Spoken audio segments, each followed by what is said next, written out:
Welcome to our channel. Today we how to authenticate with Twilio Send SMS for AI notification automations. Quick tutorial step by step clearly. To authenticate with Twilio for sending SMS notifications, start by creating a Twilio account. Visit the Twilio website and sign up for an account if you don't already have one. Once logged in, navigate to the Twilio console. On the console dashboard, locate your account SID and auth token. These credentials are essential for authenticating your API requests. Next, head to the Twilio phone numbers section in the dashboard. Purchase a phone number if you don't already have one. This phone number will be used to send SMS messages. Open your development environment or preferred coding platform.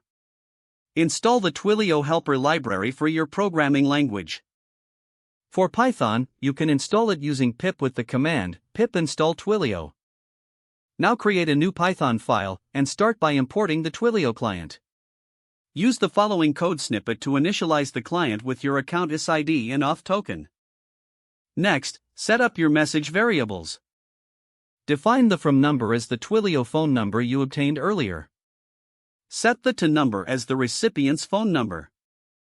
Also, create the message content you want to send.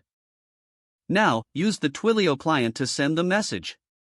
Include a try except block to handle any potential errors during the sending process.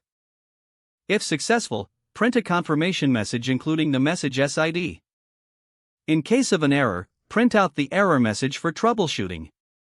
You've now set up authentication with Twilio to send SMS notifications for AI automations. Test your script to ensure everything works as expected. Now, you can start integrating this functionality within your AI notification workflows. If the page does not load, refresh the browser or try again in a private or incognito window. Make sure you are using the correct email address, then retype it carefully to avoid small typos.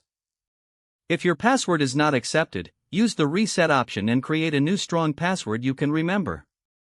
Check your spam folder for verification or security emails, then complete any requested confirmation steps. Don't forget to like this video and subscribe to our channel for more step-by-step tech guides.